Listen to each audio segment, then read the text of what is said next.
This is Tom Myers, Superintendent of Bellevue Community School District, coming to you with this week's Believe in the Blue update.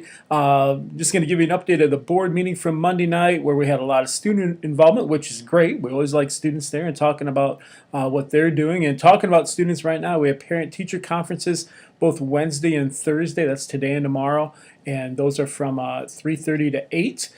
We have a 3-hour early dismissal both today and tomorrow. Then no school on Friday. To let you know a few things happening this week and towards the beginning of next week, we have our volleyball team will be in the River Valley Conference Championships down at Comanche is actually hosting that this year based on the seeding process. So they're hosting, and we play on Thursday evening down there. We qualified for that based on last night's performances at Tipton. So that's great for our volleyball team, which has been having a very good year that way. Our school cross country team is also running Thursday evening, and that is at Iowa City area at Kickers Complex down there. So that's another thing happening on Thursday. Then Friday we have a home football game against Jessup, and then the following Friday we have a home football game against Maquoketa Valley. We also have district cross country regionals coming up next Thursday, and that is at Solon.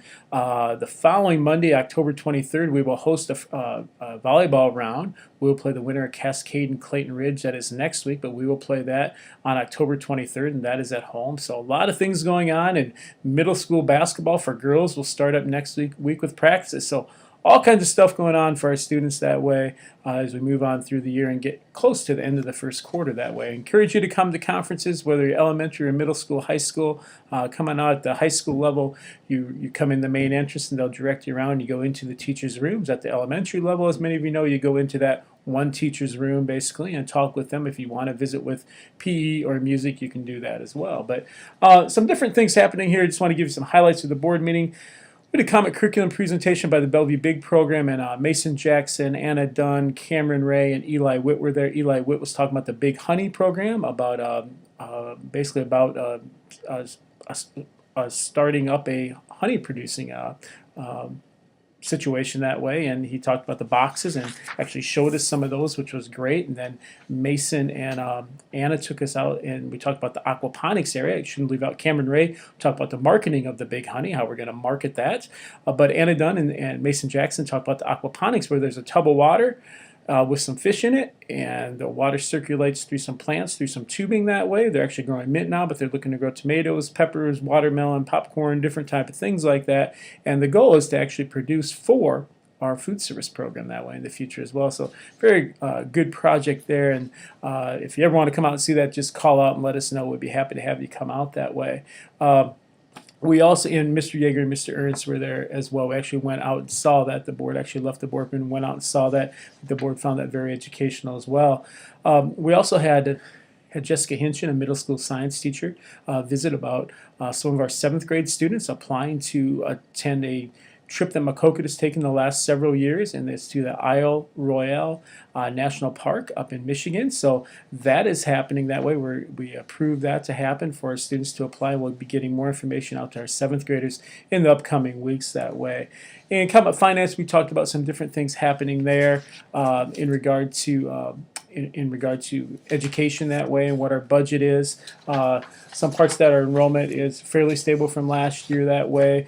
We did talk about some aspects of our solvency ratio is supposed to be between 5 and 15%, not above 25. We're at 16.99% that way. That's talking about the money we have in the bank, what money is assigned to different areas. So we're in good shape there. The percent of revenue spent, the goal is 100% per spend, or not to spend over 100. We actually spent 99.14%, which is good. We still had some extra unspent authorized budget, which means you can have this money in school finance, you can have this money in the bank, but you can only spend so much to keep all schools equitable. And we're at 21.26% there, so we have areas not to exceed 25%. Salaries and benefit ratio, we are getting up there a little high there. We're in the 81% area. It's supposed to be between 75 and 82. We're still okay, but just looking at that overall, where we're at that way. We also talked about the potential in early retirement program in the future, offering that to teachers, and just kind of had some discussions about that and where that stands for the future. I'm going to talk about facilities in a little while later, but we did talk about facilities. Legat Architects gave an overview of the elementary building and the middle school, high school building and facilities. So I'll talk about that in just a little bit, about opportunities for the for our community members to be engaged in that process. The board did approve for me to apply, or for the district to apply for the school budget review committee to get some spending authority for students that were not in the district last year. We also approved driver's ed with the Mississippi Bend AA, which we've had for the last 14 years now, I believe it is. We have good numbers in there, between 45 and 65 students every year, and that's for the whole community of Bellevue, no matter what school you go to or any school in the county or area. Anyone that wants to come down. We also have some comment reading reflection information from Ken Robinson, Creative Schools, and I read some of that last week, but I do want to highlight one part once again because I think it's very important here. If you're involved in education in any way, you have three options. You can make changes within the system, you can press for changes to the system, or you can take initiatives outside the system. A lot of examples in the book are of innovations within the system as it is. Systems as a whole are capable of changing too, and in many ways they already are. The more innovation there is within them, the more likely they are to evolve as a whole. And our point here at the Bellevue Schools is continually looking to innovate and getting what's best for our students for their learning, not only now, but also for the future that way. Talk about the state assessment update. This looks like the last year of the Iowa assessments. The state of Iowa is adopting the AIR. I do not have a lot of information on it, to be very honest with you. It's used by some other states that way. I'll pass that along in the future, but it's supposed to be more for the college and career ready, making sure that students are ready no matter what path they take after they graduate from high school, which is a great thing, and I believe it's been thoroughly researched by the Department of Education and their committees, so I feel very confident with that, in all honesty. But it's, once again, just one assessment out of everything that way, and we have to look at what are we providing students on a daily basis to help them become successful. Moving on to some community engagement with facilities. I'm going to hold up something here. Be a part of the discussion about the Bellevue Schools. We will have some meetings on Thursday, November 9th and Thursday, December 7th, along with multiple tours. Those meetings are at 7 o'clock. We also have tours before those meetings on the November 9th and December 7th at 6 o'clock, along with some other tours on Tuesday, November 7th at 10:30, Thursday, November 9th at noon, Wednesday, November 15th at 2, and Monday, November 20th at noon that way. And I'll put those on the website as well. But we want to hear what people have to say about the facilities. We've talked about the potential of renovating the current elementary building or parts of that elementary building. We have talked about building a new elementary possibly. But what we ultimately need to hear, I can hear some of those comments, but we need to hear from the community in a community engagement meeting. And everyone is invited to attend that, and strongly encourage you to.